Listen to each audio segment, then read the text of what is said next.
What up, everybody? It's your boy Evan, one half of MF Pearl. We got the other half sitting behind the cameras, making sure that we rollin'. We got David back there, Hey everyone. and you know what it is. Legends only in the building. We back at it. Another Wednesday, another episode of Live at MFHQ. Disclaimer. Live at MFHQ is in fact not recorded live. It's actually a pre-recorded program. This episode contains really explicit content, so feel free to do what you wish with that information. If you're going to be so kind of like, follow, and subscribe. For me, we go a very long way. New episodes every Wednesday. Now back to the show. Yes, sir. Yes, sir. Yes, sir.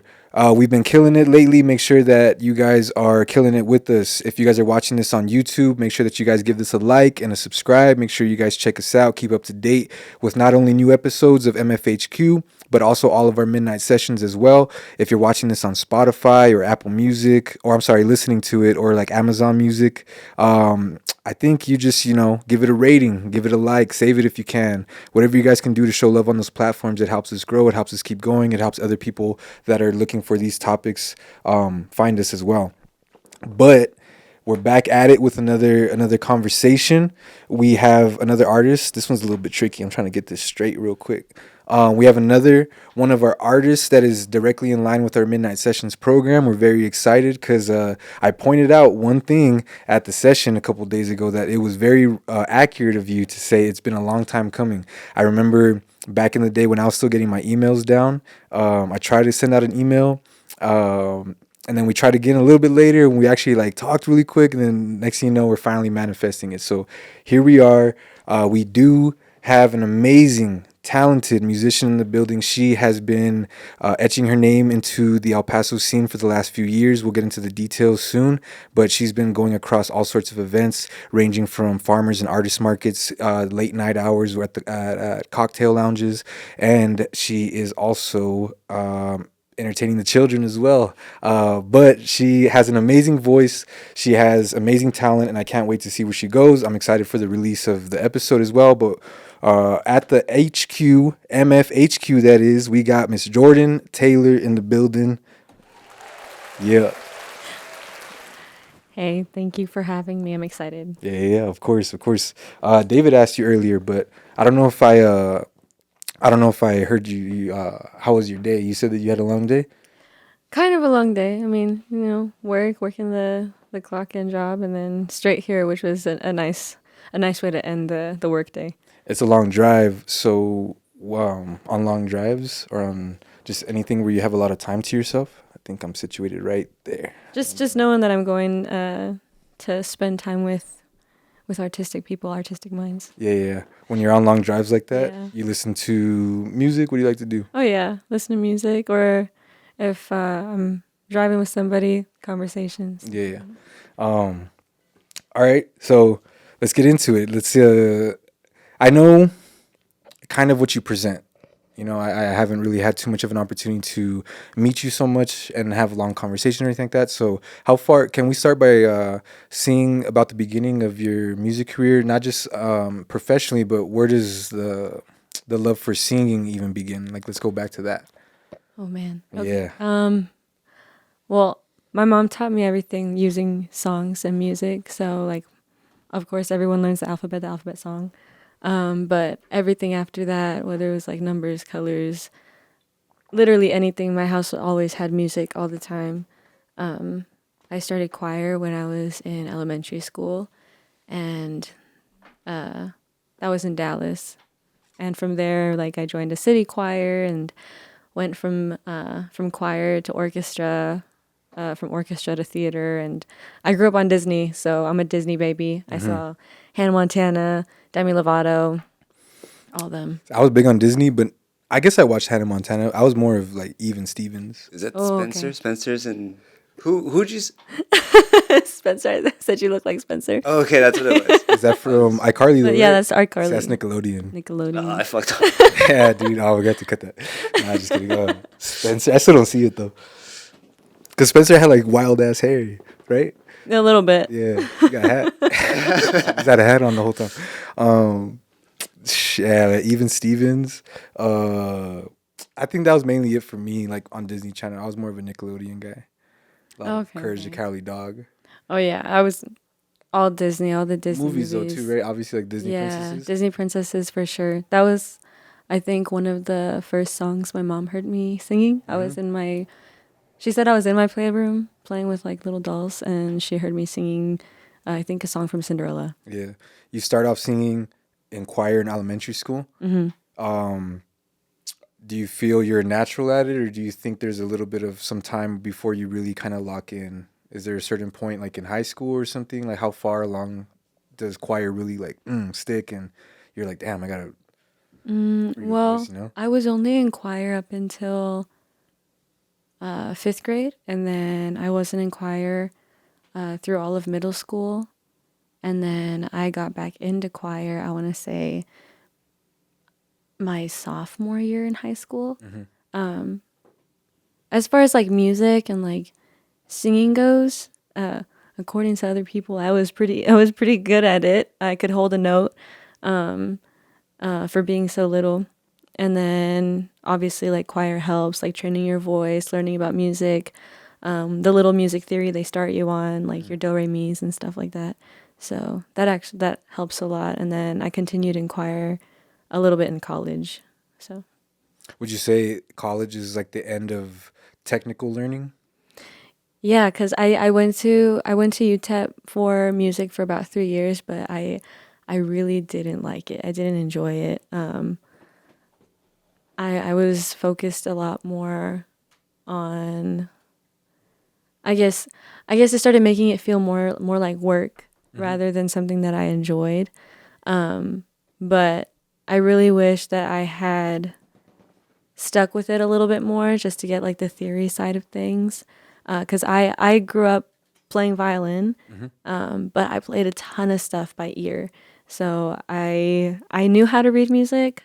I still kind of know, but hopefully I can get back into learning it more in depth, so I can have. I mean, I already have a lot of appreciation for music, but a new perspective of appreciation. Yeah, it's kind of like I feel like after graduating college, I wanted to just figure out, okay, let me use this degree real quick to see what I can apply in the real world, and then if I ever want a master's, I'll be able to apply that real world to the master's degree also. Right. Does that kind of sound similar in a way? Like you want to see what you can do, maybe just out performing and all, and then come back and like, oh yeah, I remember like doing that at that one show Maybe. one time.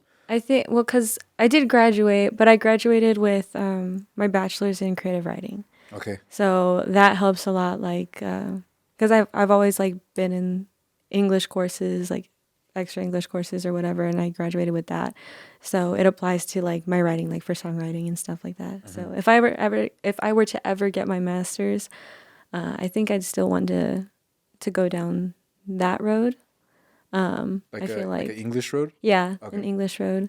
But I mean, you can also like get like certified in so many different things like after graduating. So Yeah. I don't know, depends on which way I want to go with it. You're not really like in a rush for that at the moment. No. What's on your plate at the moment? What are you kind of like balancing in life? What makes up your days? Music, like you said earlier, doing the kids parties. I just really want to make, doing that kind of stuff. Music, first and foremost, and writing and all the extra little things like a full-time thing. I don't no one likes 9 to 5s, but we got to do it. Speaking of those parties, how much of that, like, if you say it's not necessarily the 9 to 5, it's like I guess part-time. What's your experience like with that? Like, how do you enjoy becoming a princess for that moment and then kind of entertaining children who were probably you at one? Did you ever have parties like that where you had a? I didn't actually. I mean, like my experience meeting the princesses, I was already a little bit older. So at that point, I was like, man, I want to do that. It was at Disneyland, and I was like, oh, that'd be so cool. But they have a height limit, and I don't meet that height limit. Yeah, you have to. I think unless you apply to be, I think like the fairies, then you can be shorter. But I think for princesses in Disneyland, from what I remember, you had to be at least 5'5", and I'm 5'1", so that there went my Disneyland princess. It's like being a pilot, but then being like colorblind. You're like, I can't be a pilot. Yeah, exactly. That's tough. Did that break your heart a little bit at first? A little bit, but I love the fairies. So if I were to do like Disneyland, What are I would love fairies to be like? the What fairies. movies are those? From Tinkerbell? Tinkerbell. Like Tinkerbell? Peter Pan? Okay, Yeah, okay. yeah. Dang, I need to get on my Disney movies. Is Thumbelina Disney? I don't know. That might be DreamWorks, but I could be wrong. Shrek's DreamWorks. Shrek is DreamWorks. But damn, not a ton of people bring up Thumbelina. I loved Thumbelina. Yeah, my sister did too. Yeah? Okay, okay. Only reason I know. I don't know about Thumbelina. Is that a music based like princess too? Like, do they sing in that one? I think they do like more like dancing. Oh, okay. Like it's like because she's just like a little tiny thing, but she didn't have wings. I don't think. I vaguely remember it. I just remember hitting a frog. I think there's a frog in it, and I was like, dude, this guy sucks. It was I think he was mean, wasn't Yeah. he? Yeah, he was a mean frog. I'm thinking of another movie then. The princess is there's a frog in that one too. The princess Oh, Princess and the Frog. is the princess black? Yeah. Yeah. Okay, yeah, that's what Yeah. I'm thinking of. How do you find that? What are they, like an agency? What are they like? Okay, so this company, Part of Your World, book us. We love what we do. She's amazing. I describe her name is Paulina. She's the founder of the company, Part of Your World, and I describe her as like straight out of a Disney movie. She's like one of the sweetest girls I've ever met. She might as well be a Disney princess herself. But she contacted me, I think, almost 2 years ago, because I think I'm coming up on my second year with them. Okay. And I don't know, she messaged me, and it was something that I'd always been interested in doing. So we got together, we talked about what the job would entail, and I've been with her ever since, and I love it. It's so much fun. Little kids have a ton of fun. The process of getting ready, especially when you're working with other princesses, like it's not just you by yourself. It adds more to it. Is that something that you could see yourself evolving into? Like, how can that evolve into full time other than just getting booked more? Like, are there on ice or Broadway sort of like musicals that maybe you could also be a Disney character within, and then like actually being like in front of a larger audience? Is that kind of how that evolves maybe? I would say that it could lead to those opportunities. It would be a dream come true to do something like that. I think one thing that I had always like had my mind on since I was little was Broadway. But I don't know. It's like the best of both worlds. You get music and you get theater at the same time, and I miss acting, so I think like maybe a dream role would be Jasmine. You miss acting. What experience do you have with acting? Do you consider Part of Your World acting as well? Oh yeah. It's definitely a lot of improv. Just because there's no like set lines like to memorize or anything other than like your character lines, like popular ones. But I started acting, I guess, in elementary school. My choir teacher, she was super, super involved, and she always wanted to make sure we were doing something. And so the very first role I had was Mother Goose in like a nursery rhyme sort of musical thing. Yeah. And from there, I kept going, except for maybe like a year or two. But the last musical I did was Into the Woods, and that was back in like 2018. Where do you perform that at? Where's that at? It was a local theater company, and I don't know if they're still together or not. I don't remember the name either. But I worked with a lot of people that I actually already knew from the music department at UTEP. A lot of them were in it. A lot of really talented kids, because there was children's roles, and it's just a lot of fun. It's a nice community to be a part of. Nice. How about original music? Where does that sort of sit within your repertoire at the moment? You know what I mean? You fit in your job. You have Part of Your World. You perform as well. You have your gigs. Where do you find the time to go ahead and fit in? You know, still writing, because we did 5 whole songs, and I'm sure there's more. So, you know. How do I word this? I haven't touched my own music or writing any new music for like the last like 4 or 5 years. So you allowing me this opportunity kind of brought that back. So I'm really excited to get back into it. Since I haven't like written much since then. Let's talk about what we performed then. I heard, because it's hard to, it's a different listening experience when you're on the film side in that room, because drums are kind of drowning out vocals and everything. So I was able to catch a few of the song titles, and they were all names of months. So what space were you in when you were writing those songs, in order to kind of theme it around times of the year? So I guess what initially led up to that was the year 2018, but the months are based on 2019. So I was like in a very emotionally vulnerable state at the end of 2018. I don't remember how old I was. That's not the point. But so I started writing, I think in the middle of the year, about January. And January was kind of like the end of like the downhill side of where I was at. January and February. So I have 8 months out of the 12 months that I've written for.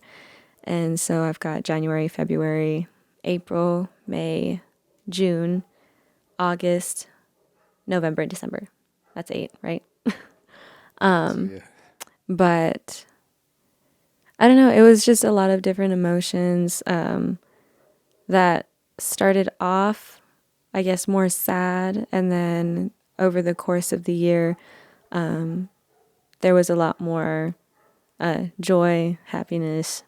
I had connected with people, and it brought out like a more artistic approach towards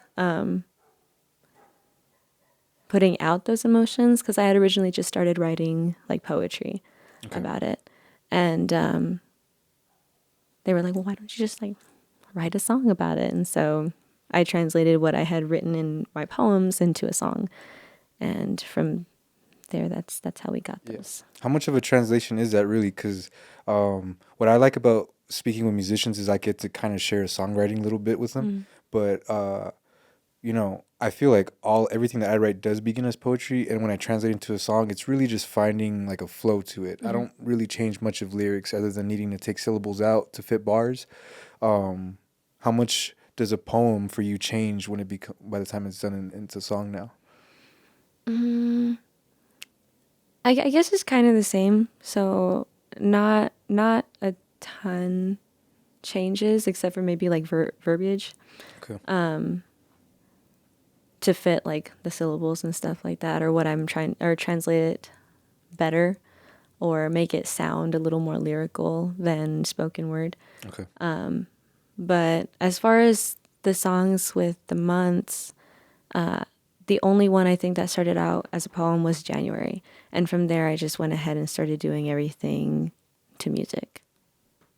So you just were playing a single instrumental? Okay. Yes, I would find.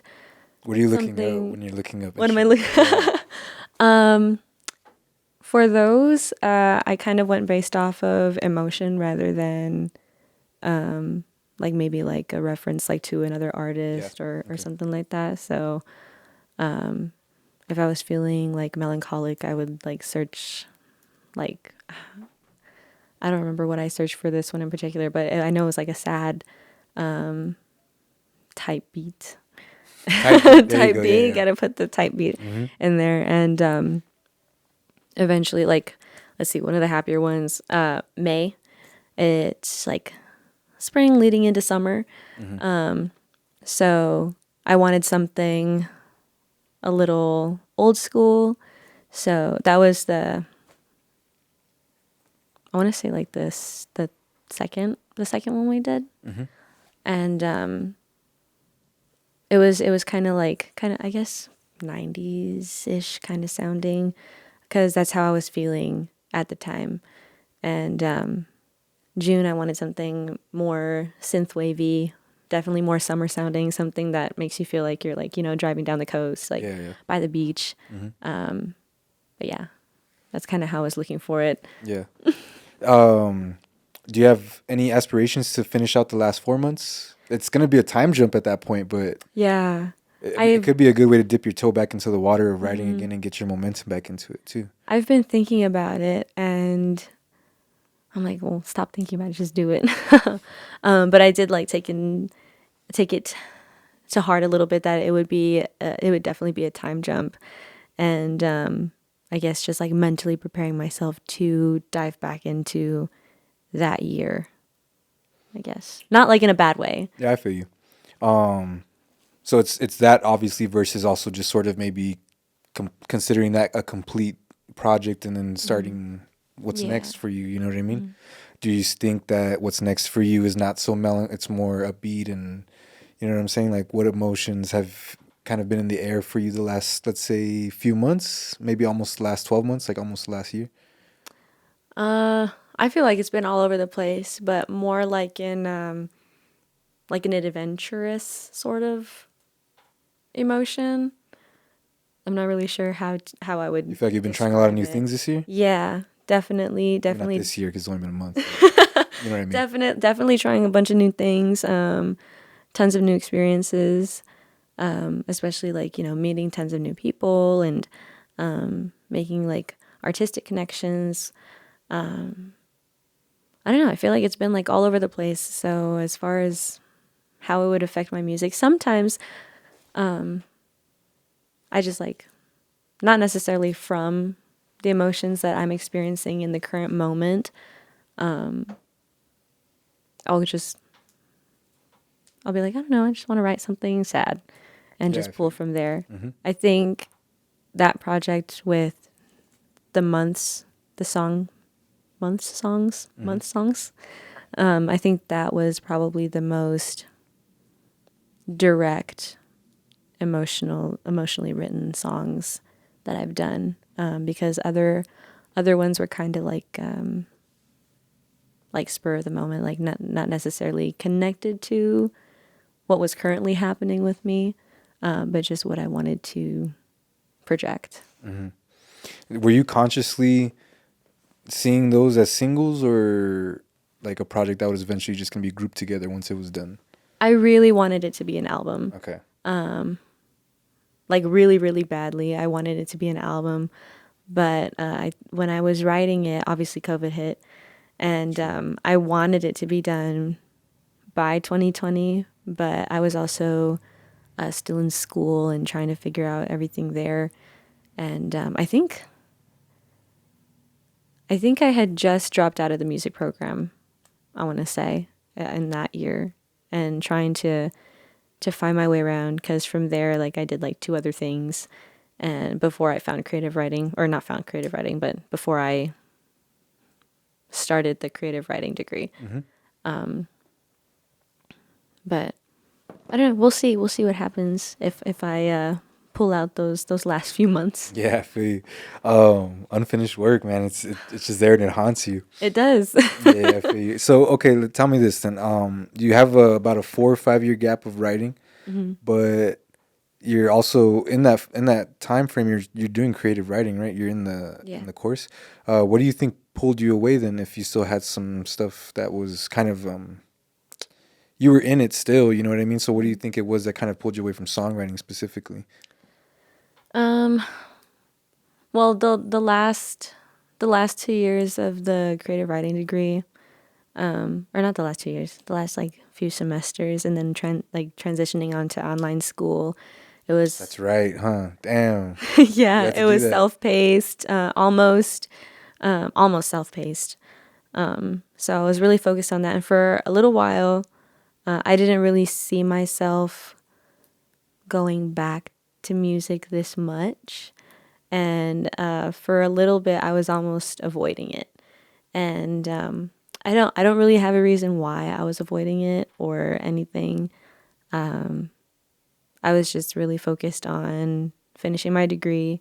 And I had started writing, I guess, like a short story or like a short novel, and which is also an unfinished work. And I think that was just like my soul, like tunnel vision for that. And then I graduated it, and I had to get a bigger girl job and figure out more adult things. And I think it just not slipped my mind, but I wasn't giving it the attention that I eventually wanted to give it. Are you the type to feel like if you can't give it the attention it deserves, you won't give it any at all? Are you that type? Because some people will still kind of give like a half attention to things if they can, and maybe I don't know, they won't. It's I guess you can call it it's a passive thing for them. Do you feel like you're sort of like that, or do you? I think in that time frame, well, I was still doing like a little bit, like here and there, like just. Did you ever stop performing? I did. Yeah. For like, I think one of the first performances I did.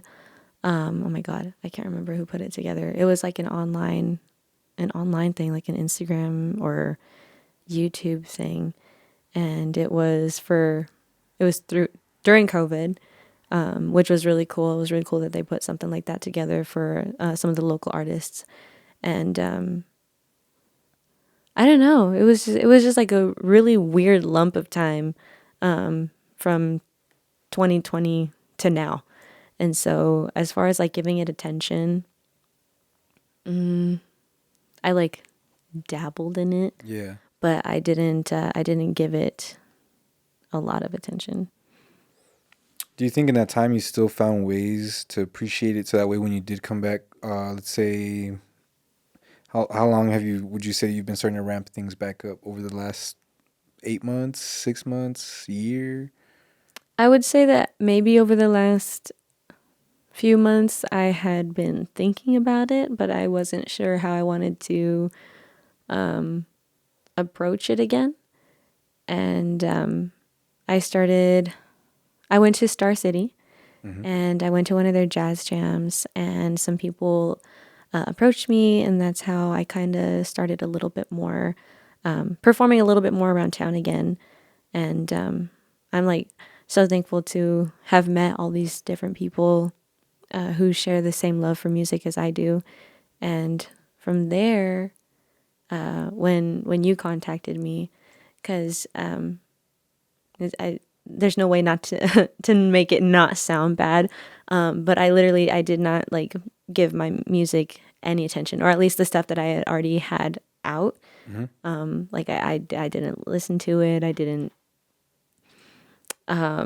necessarily remember some of my other songs or earlier songs either. And I think having this opportunity, it was kind of like a rebirth into it. It's a good word. Like found the excitement that I felt when I was writing them in the first place again. That's nice. I'm glad that we can contribute to that. But you also had a show at Lowbrow, like soon, right? Like very recent before. What did you? Were you performing your originals there? I did. So that was, like, that also did too, as far as performing. As far as performing the music live, it brought that back, that feeling. But to do it live in a different setting and to see what I had done by myself, just lyrics and a beat from YouTube, come to life with these amazing musicians that so amazing. Shout out. I know. Well, to be blessed to even be able to work with them and see how they brought even more of that to life, kind of gave it a new light. You're not like unfamiliar with performing with a band. But I would have never guessed that this is your first, not first, but one of your earliest times performing your original music with a band. Yeah, it's the only time. Yeah. So dang. Okay. So I would have imagined that like at least one song throughout like your sets that because you'll explain to me the variety of live band performances that you do at the moment. They are at different. They're with Lush. Yeah, So I perform with Lush Life. Lush Life. Okay. Most often at Papa Doble, and we do jazz covers. Jazz covers. Yes. Okay. So it's a jazz band. They range from duo to I think like a quintet. Oh yeah, Lush Life quintet. Sorry. So from like a duo to a quintet, and I think even sometimes a 6-piece band. And I started working with them. I think almost Is it after a year Star now. City? Oh, it's even further. Yeah, before after that? Star City. It's after Star City. Okay. Okay. And because I first started performing at 1922, but I was by myself. And I think from there is how I started working with them, or yeah, from then on. And then also with Locomotion. Locomotion has been around for quite some time as well. I don't remember how long, but they've been around for quite some time. And Victor is the head of that band. He's great. Also a bunch of awesome musicians like Mark Fowler, Chris Perkins, and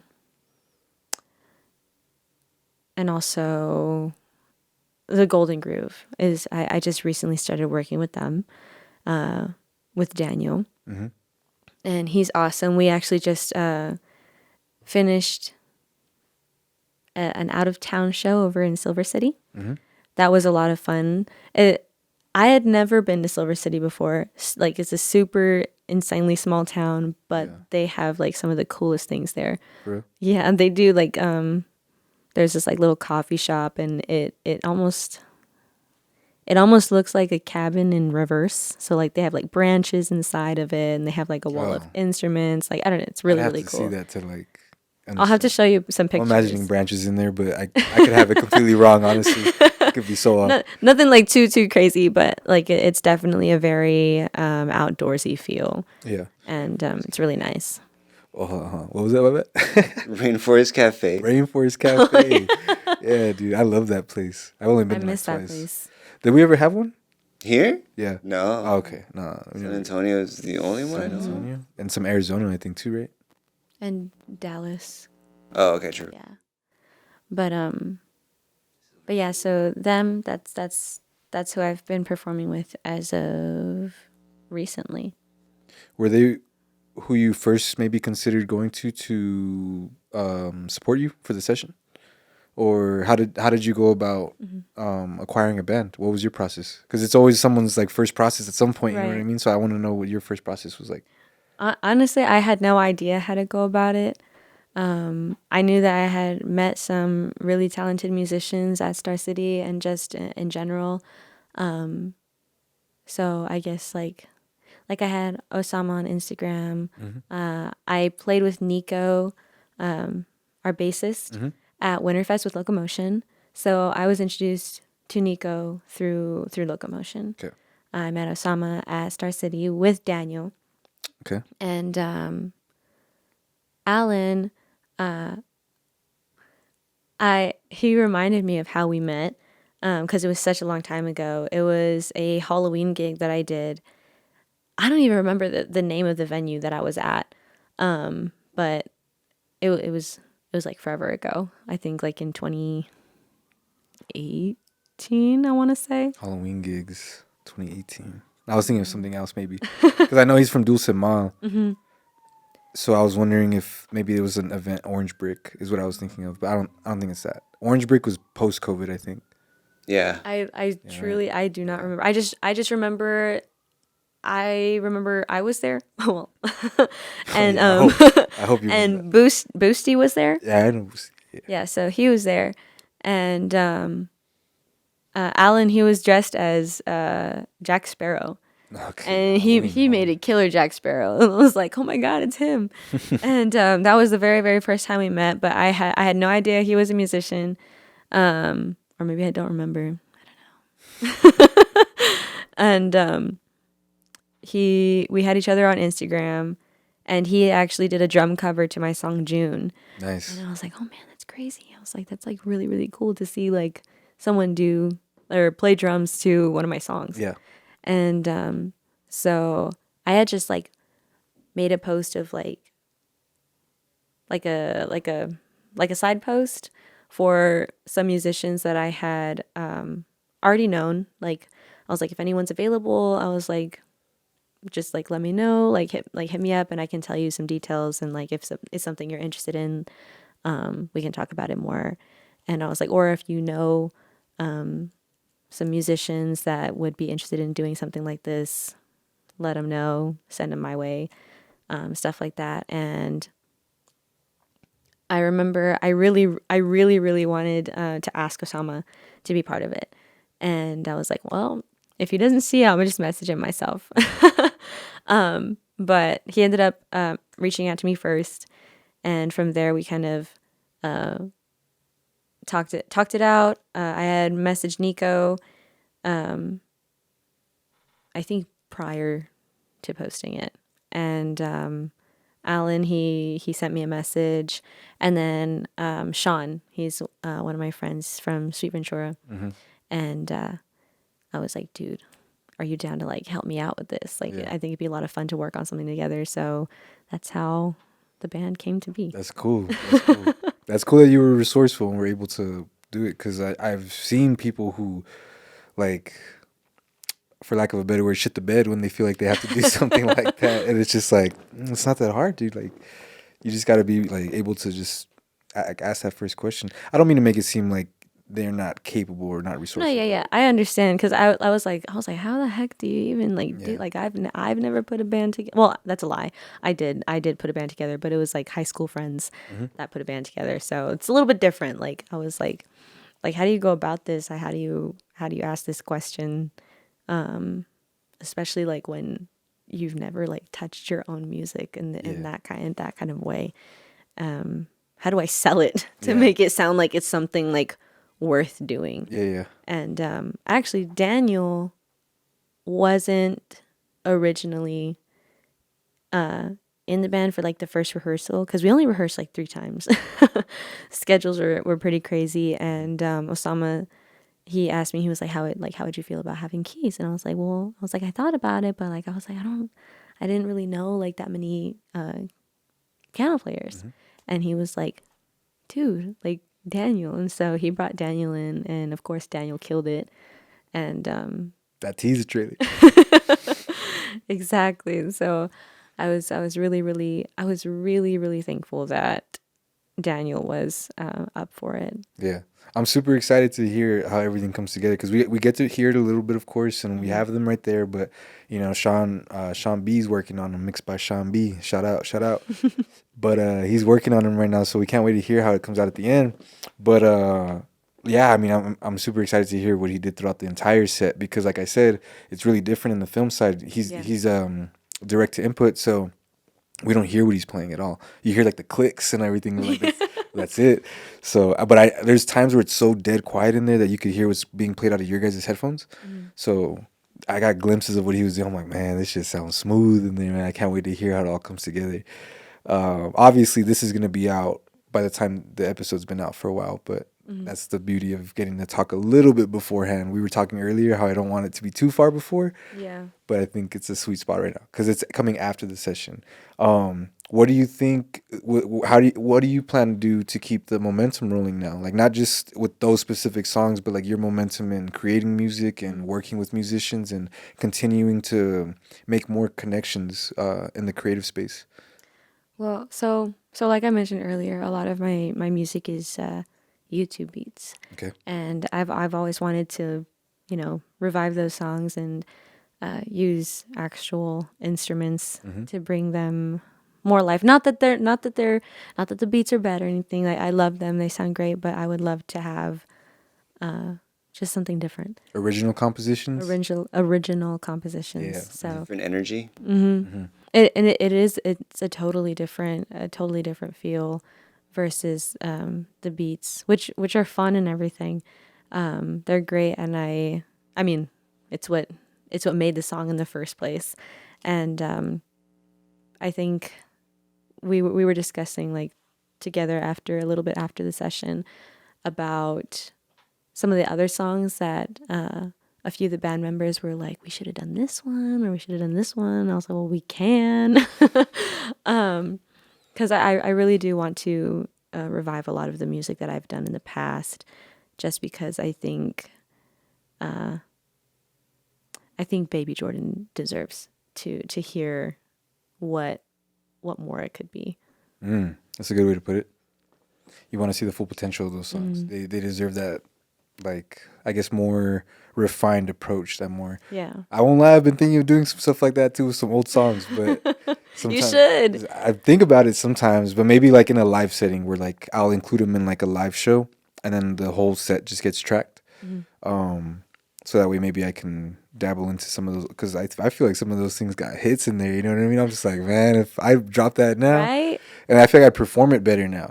Just like I'm sure you'd have a different approach to how you perform it. Exactly. Do you think any of those would drastically change? Do you think they'd have a... Honestly, yeah, it's like May. So May is actually a faster tempo than what we performed it. Okay.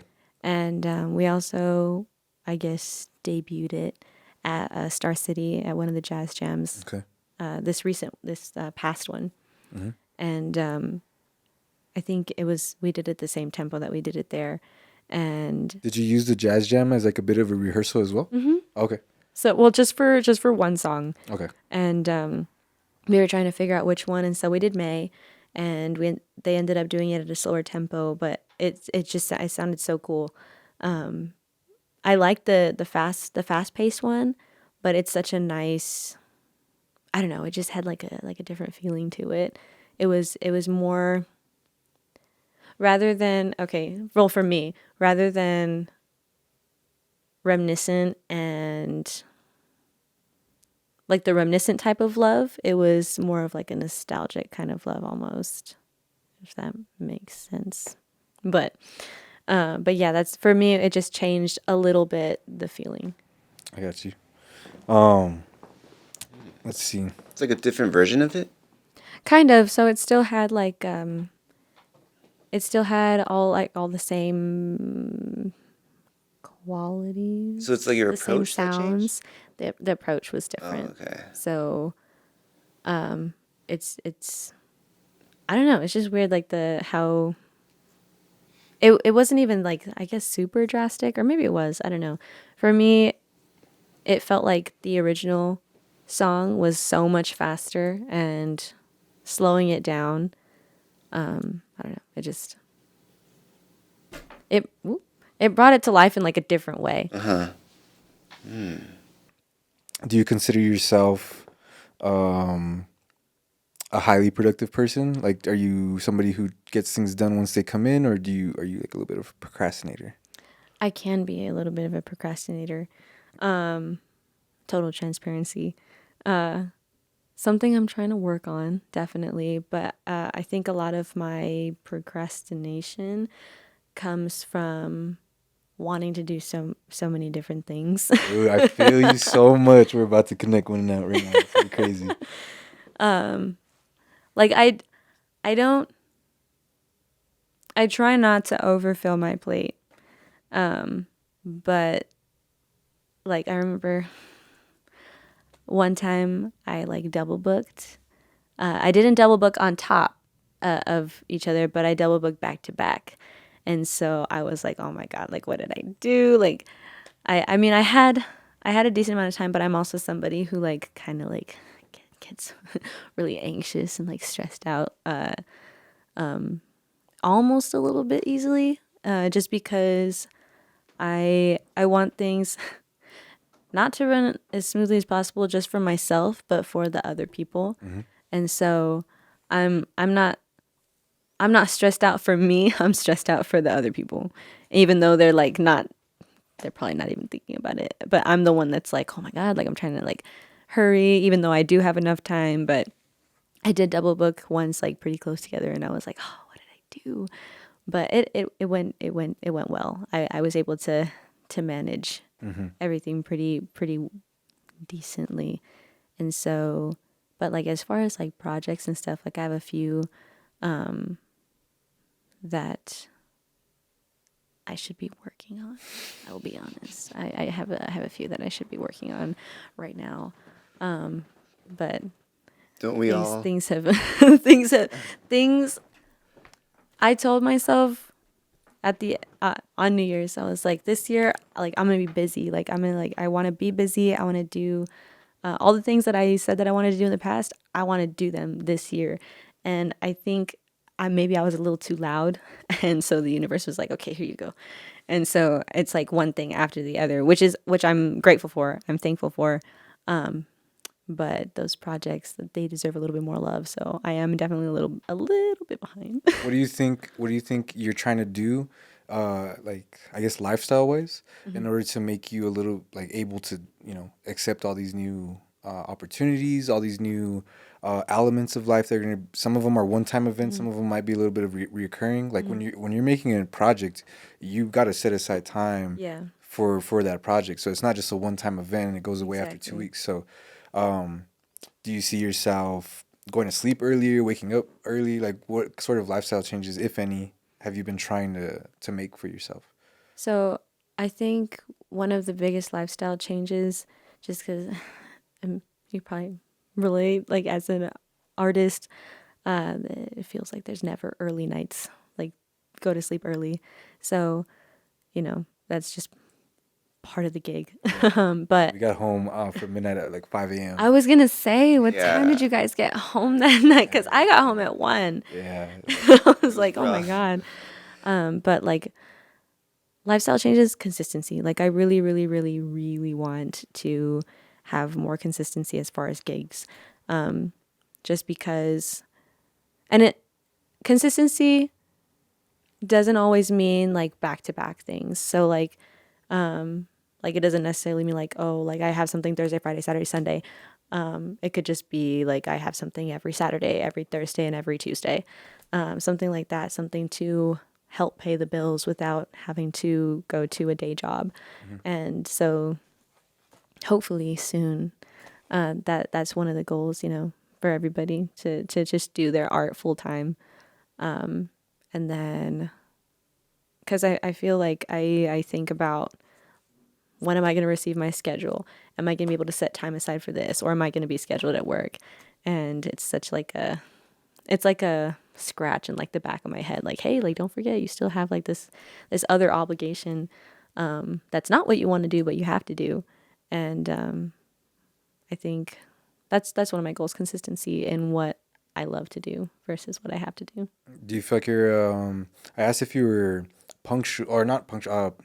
If you were like a productive or procrastinating person, but I think you can be a procrastinator while still being super organized. Are you an organized person? Like, do you like when you have all these bookings coming in, and or a gig here, maybe some practice there, or maybe like work here and all that? Are you yeah. writing it all down? I am. Yeah. And it's funny because I literally only started keeping a planner like a year and a half ago. And it like drastically changed Yeah. my mental health. Is that the I was so first stressed. time that you tried to implement a planner? Because I know that some people are like, oh, okay, finally stuck, but we talk a little like 2 more minutes, and we're gonna find out that you've tried it like 8 other times. Right. Yeah. So I used to use a planner in high school. Okay. And that was like to, figure out when my homework was due and like when tests were, stuff like that. I don't think I used it throughout college. So the last time I was this consistent with it was in high school. Yeah. And I stopped, but because I was just focused on school and work, and that was it. Like I was like, okay, go to school this day, go to work that day, that's it, nothing else. But now that I have more stuff on my plate, which is great, I definitely have to write stuff out. So there was like a week recently where I had scheduled, I think I had 2 gigs, I think a photo shoot, and 7 different rehearsals. And if I hadn't written any of them down, I probably would have like keeled over or something. Like, Sure, yeah. but it definitely helps. And you write this. Yes. You write it down. So is that the same with lyrics, or do you type lyrics? I write them. You write them? I try my best to write them. I have like a few here and there, like in my notes, Yeah. but I always write them. I don't know. All notes that are songs in your phone are in writing, but not every written song is in the phone. Does that make sense? Mm-hmm. Is that correct? Kind of. I think, hold on. What did you say? The dog thing, right? All dogs are animals, but not all animals are dogs. Yeah. I've heard somebody Yeah. also say, I taught you everything you know, but I never taught you everything I know. Yeah. You heard that one? Yeah. Okay. I think that one is accurate. I don't know. Yeah. What I was trying to say, though, was all of the songs that are in your notes folder in your phone are also written down. Oh, But not every song that's written in your paper was translated to a notes app. Yeah. Okay. Yes. There we go. Got it down. Do you feel like there's a certain different feeling or like a rush of emotions or that you get from writing and handwriting versus typing? Does typing it feel a little too artificial? Too slow? Typing? You think typing it would feel too slow Yeah. versus writing? Well, I'm usually on my phone. If I had I a see. keyboard, then that would be different. I got Twitter fingers. I Oh, do have dude. Twitter I fingers. got Twitter fingers, dude. I could go hard. I gotta silence my phone when I'm typing, otherwise people think I'm a maniac. Oh, I know. And then they point it out, and I'm like, dude, My bad, dude. sorry. It's like when you're chewing too loud. It's like a modern day chewing too loud. I think it's just like, oh damn, dude, Typing too loud? yeah, like Breathing too loud. Yeah, yeah. You're like, oh, sorry. I'm just thinking. Do you feel that way that it's a little too slow or anything like that? I don't know. I feel like, because I wrote like some stuff down for another project that I'm part of in my phone, but it was just because I couldn't see because I was in a dark space, so Okay. I couldn't write it, so I typed it. I think whenever I type something, if I have to, I always go back and write it down, so that way I have it written. So I mean, I don't think there's necessarily like a change in feeling when I type it, but I definitely like feel more attuned to what I'm doing when I'm writing it. I feel you. I think that maybe I overthink it too much when I'm typing because sometimes I'll end up catching myself writing lyrics like complimenting myself with a pen. And I'm like, but I don't have a pen in my hand. I don't have I'm not writing on paper right now. Right. So sometimes I'll be like, damn, am I artificial right now? I'm like, am I inauthentic? Am I even a writer? Yeah, dude. Who am I start going through all that imposter syndrome and everything. What'd you say? Who am I? Yeah, dude. Who am I? Yeah, my poetry Stiller. just starts becoming like very existential. It happens. So do you think writing it feels closer to your emotions? Or like, what do you mean by like more... I guess I don't know if this is gonna sound cheesy. It feels more connected writing. Right. Because then, like when I'm on my phone, like I feel like I'm just. There's like a barrier that you have to go through, Kind like a of. medium that you have to translate through. Whereas writing, it's just like straight from thought to paper. I guess. Like in a weird, because I kind of get what you're saying. Yeah, like I don't know. It's just like it sounds funny. Like I'm like it makes sense in my head and in my heart. It makes sense, but like when I'm like translating it, like speaking it out, it sounds weird. But like I like it. There's like the connection between like my body and writing it. So like it doesn't. I guess yeah, like a phone would be like a barrier. There's like a slight disconnect during that flow, Yeah, as opposed to just writing it. because it's not going. It's almost like it's not going from point A to point B. Yeah. It's like going from point A to A screen. a platform and then Then, yeah. Same. Okay. So it makes sense. I'm taking that in. Yeah, that's juicy. Dang. Okay, so then you want to start to get a little bit more original compositions. Yeah. You want to start implementing a let's say a more consistent schedule with music, and you'd also would like to start shifting to where music is becoming more of like your professional career, Yes. more income based on it, to where you can focus more on it. Oh yeah. Are there things that you see yourself kind of wanting to let go this year? You know what I mean? Are there any habits that you're trying to like, oh, okay, it's time to, grow out of this? I've been asking it a couple times, and it's cool to hear people's different things of like, yeah, I mean, after some reflection, I feel like this needs to kind of like exit in order to make room for this.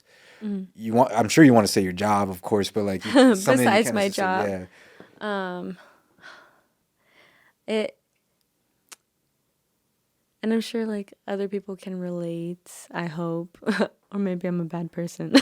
But sometimes like sacrificing personal time.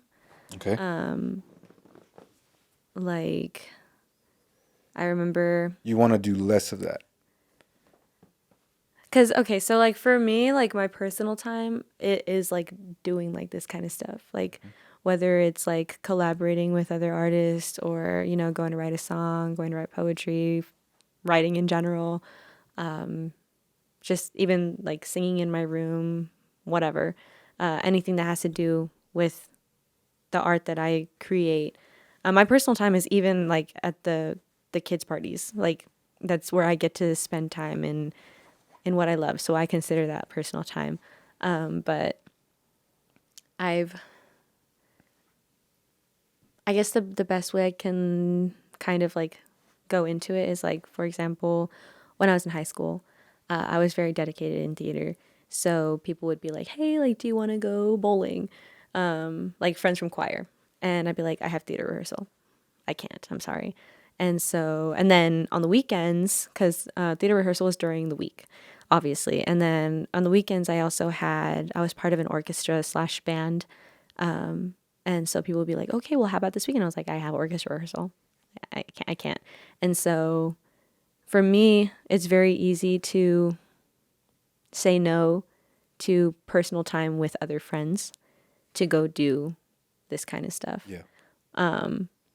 But I think in the last couple of years, and maybe it's like a thing, like I didn't get to see like a ton of, we all didn't get to see a ton of people that we would hang out with like in the COVID years. And I think when we were finally able to go back into the wild, I started spending way more time with my friends, but I wasn't necessarily giving attention to my writing or to music. And it's something that I want to take more seriously. So, you know, taking away personal time with friends or even with family can come with that. And then also, I have friends that live out of town, and sometimes our quality time is like video games. And that's how we catch up and we talk to each other. And we stay up until like 2 a.m. because we got to win. Like, but What do you guys play? Right? no, I play PC. Wait, True. what? PC? Yeah. Are you like a PC master race? No. Valve? What do you Did you use? say Val? Valve? Valve? Valve? What's Yeah. Valve? They like host a bunch of games that you can buy. Okay, I'm not that. Oh. I'm a baby PC player, but we're like just we're just trying to gauge that. Talking to some gamers. like all the gamers are gonna be like, like she doesn't know. I mean, it's still cool though. Like, cause I had friends during COVID. They were Yeah. like, dude, get a PC, and I was like, well, I have one. And they're like, well, just download these games. And so like I would play like Dead by Daylight with them, or I played Phasmophobia. okay. Dead by Daylight, dude. I love Dead by I love Dead by Daylight. It's crazy. But the evil one is Valorant. So that's the one that I play with my friends mostly. Yeah.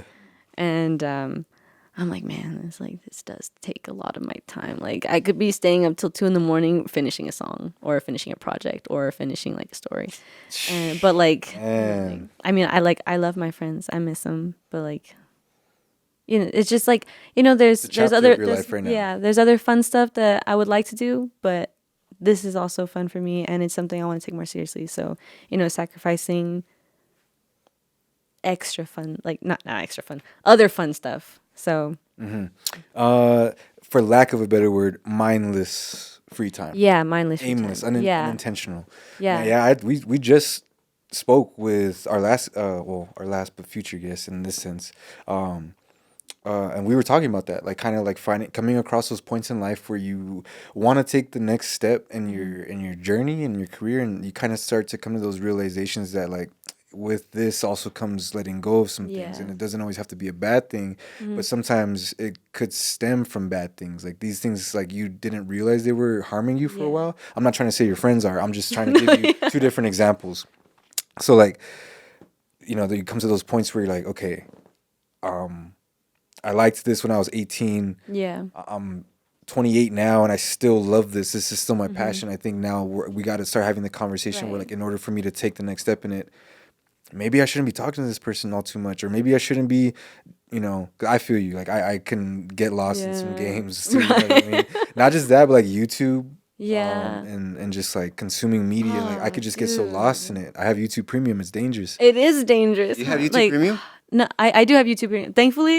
Thankfully, like I use YouTube Premium for like the solo performances, solo gigs I have. So that's like most of what I do.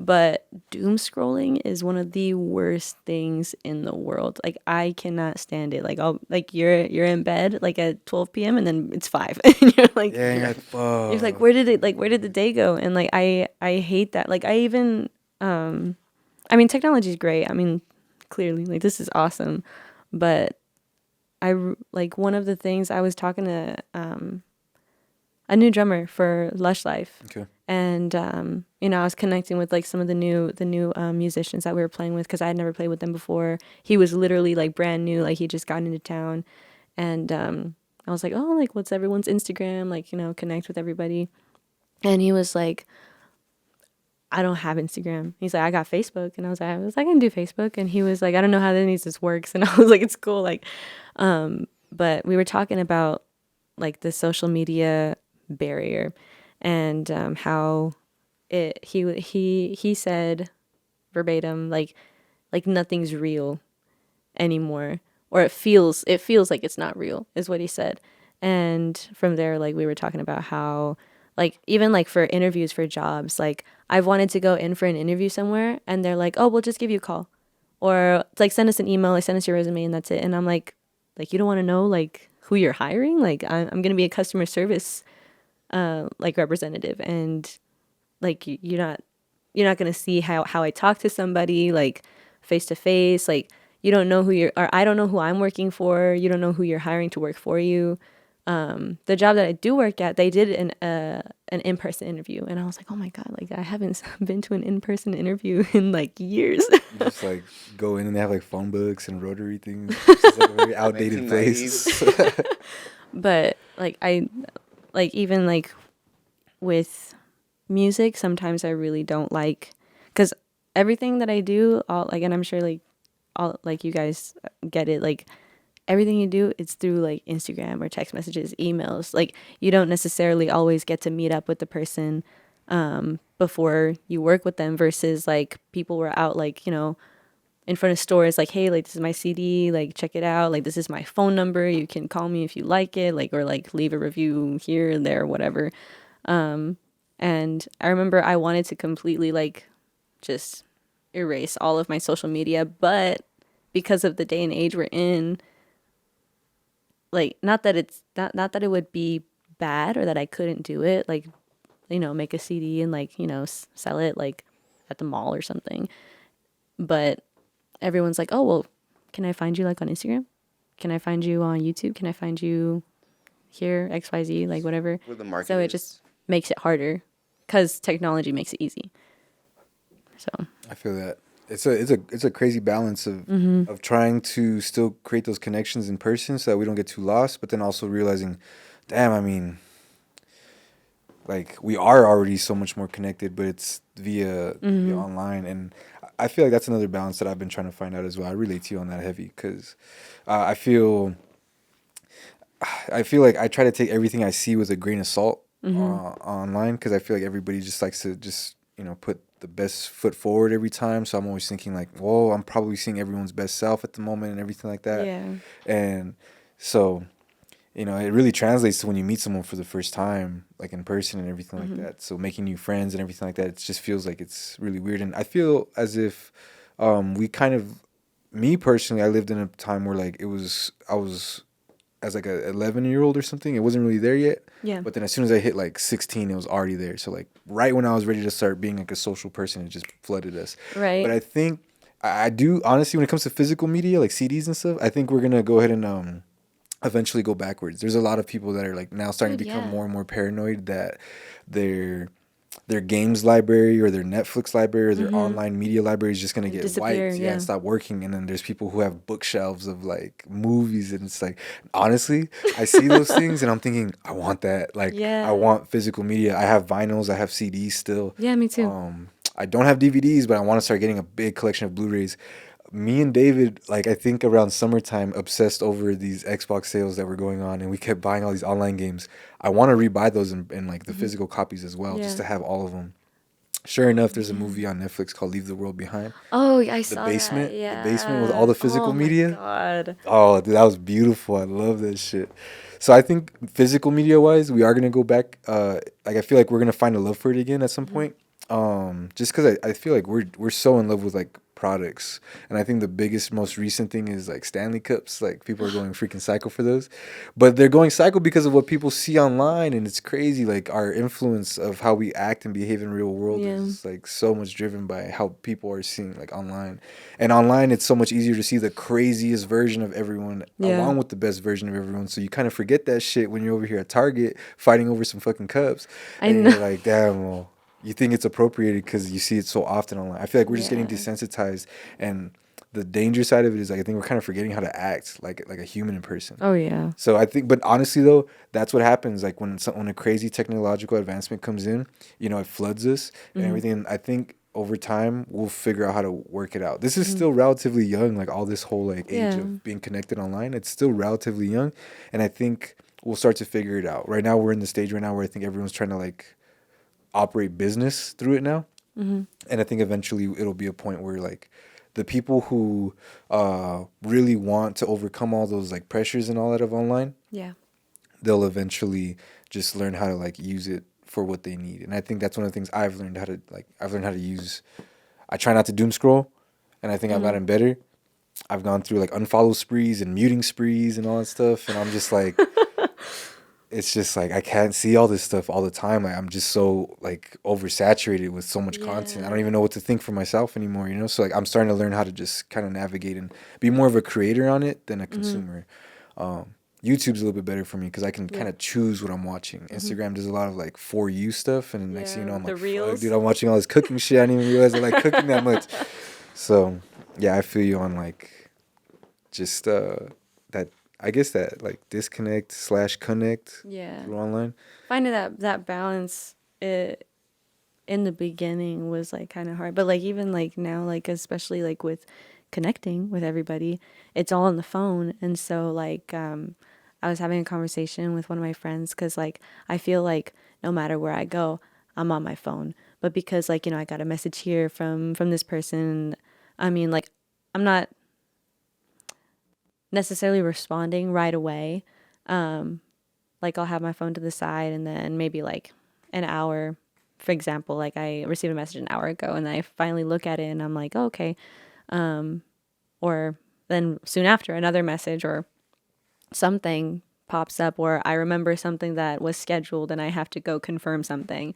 And I feel like there's like this never ending cycle of like connecting but on the phone, and then it takes away from my time connecting with whoever I'm in the room with.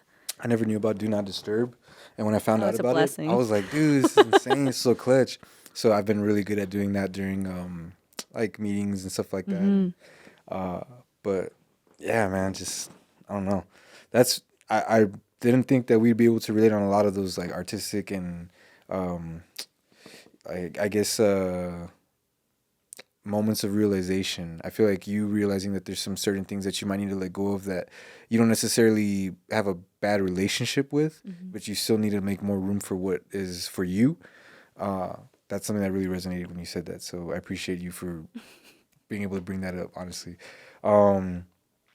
What do you think is immediately next for Jordan Taylor right now? I know you have your aspirations, but do you have anything lined up?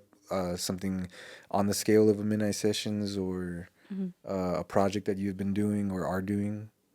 Well, I was talking with the band the other day, and we were talking about getting some recordings in, and finally getting some recordings in, not just of the songs that we did on Midnight Sessions, but also some other ones that they were interested in. Yeah. So hopefully we'll get through some of those, and I'm really excited to do that. Hopefully also like write some new stuff. I have a couple of projects that I need to catch up on, and link with some old friends that I had done music with in the past. So hopefully those come around pretty soon, sooner than later. Yeah. What's going to be your approach moving forward right now to try to get those gigs that you were talking about earlier, like consistent work? Do you kind of rely on getting reached out to, or like what sort of, do you have like an EPK? You know what I'm saying? Like, what do you try to do? So I am still like fairly new to like, I guess that kind of stuff, but I About do. the business side of it? Yeah, because I mean, Outreach? I'm a one man band when it comes to that. As we all are almost. So I know like with what you do, you're not just a host, you're the content creator. I mean, you do all this different stuff, reaching out to people, you're your networker, You all wear that a lot of all that hats. stuff. You wear a ton of hats. And I think getting used to wearing those hats more often for me, it's a nice challenge, because I mean it's not always easy, and I feel like I've, I guess, conditioned myself enough to get through the nervousness of approaching different places, but it also goes back to like the social media thing, because I personally prefer going in person somewhere to talk to somebody and be like if I want to see if a venue does live music, I'd rather go in person and be like, hey, like who can I talk to? I'm so and so, etc. But there's places they're like, just email us, just call We're us, busy right now. and I'm like, well, Yeah, that's I'm how like, we were trying to get a pizza sponsor, man. Everyone was too damn busy. I'm like, you're always busy, dude. You're a Right. lunchtime restaurant and you're only open during lunch. Like, I'm like, I know you have like a social media marketer or somebody that like is in charge of this stuff. That someone in here's not making pizzas, dog. right. Who can talk to me real quick? I remember I went to an interview at a certain restaurant chain, and they had scheduled my interview, and I went in to go talk to them, and I was like, okay, like, hey, I'm here, like my interview is like literally in 10 minutes, just like let me know, I'm right here. And they were like, oh, we're so sorry, like we don't have an interview for today. And I was like, I literally, like I confirmed it like yesterday. Like, what do you mean there's no interview today? And they're like, yeah. I was like, well, is there like a manager I can talk to? And I understand managers are busy. And they were like, he's busy. And I was like, what do you mean he's busy? Like, this is kind of important. Like, if you're Busy managing. right, I'm like, managing who? Like, aren't you guys hiring? Like, Yeah, straight up, like, straight up. But I mean, like, it's just weird. Like, and again, it was an online process instead of going in, and because I called and they were like, oh yeah, you can apply online. And I was like, okay, like I'll apply online. And I was like, and so I apply online, confirmed the thing. And then they're like, oh, we don't have one. And I'm like, I don't understand like what's going on here. Either the technology works or it doesn't. So I don't know. It's like a very flip-floppy thing, but that's one of the things that I try to avoid when I want to reach out somewhere. And it's so hard because sometimes places don't even have a contact. And I'm like, well, who do I talk to if I go in there? Or if I go in and they're like, oh, well, the owner's not here. And I'm like, well, is there a manager? And they're like, oh, well, I don't really know. And I'm like, okay, well, then how can I contact the owner? And I don't know. It's just, it can be difficult and it can be a little bit frustrating, but keep on keeping on type thing. I feel you for real. I've been having this talk like every morning about this stuff. Just like, I feel like we're just so oversaturated with businesses that we're getting a lot of people that don't really have their whole business solidified. Mm-hmm. And it's causing stuff like this where we don't really know where to go. And what's crazy is a lot of it is in the entertainment and like music space, I feel. Mm-hmm. Mainly within like venues. I feel like that, Yeah. like restaurants and businesses like that. I'm just like, dude, like, I'm trying to get a damn pizza, man. I know I'm bringing up the pizza again, but but like what I'm trying to say is like just in general, trying to make that contact, and Yeah. it's really apparent when you're trying to be very collaborative and in a very helpful and community based way, and it's just like it feels like you're getting ignored, and then in this case, you're trying to provide an option, a source of entertainment for this venue, and for them to Right. be able to have some live music on. And Yeah. it's almost like, you know, you took the time to go in person. That's even more the reason to shame them. You know what I mean? But more so like if you prepare something like a nice like presentation to email them or whatever the case is, and you don't really get an answer back, it could be really deflating. So yeah, keep on keeping on for real, because I'm sure it's a process. Like, but I'm sure you're gonna find your success as long as you go ahead and just make that effort to reach out to some of these places. You do have a couple of places that you do perform at. So, what are your goals to kind of make it like? It's called a residency, in a way? Like you're like the regular So artist there. yeah, like so I don't have a residency. Like Is that what I you're do. striving for? Like I would like to, because I guess like I'd like heard of residencies, but I wasn't sure which places did residencies. And it's funny because like, you know, you have like all this online, all these online resources, and it'd be really it would be really really cool to see venues have like a specific tab maybe for live music, like just to say, hey, we do live music and this is where you can contact us, specifically for that. I mean, of course, you know, not everyone's going to do that, but it would be really nice. But I don't know, like I found out who does residency. I think the Dome does residencies. So the same people are there like every Tuesday through Friday, or Tuesday through Saturday or something like that. And I think that's really cool. It would be something that maybe eventually like to work towards, something similar. It doesn't have to be the Dome specifically, Yeah. but like I love places like that. I like intimate settings. I love intimate settings. So like coffee shops, bar, like the like cocktail lounges, any type of like Yeah. small space.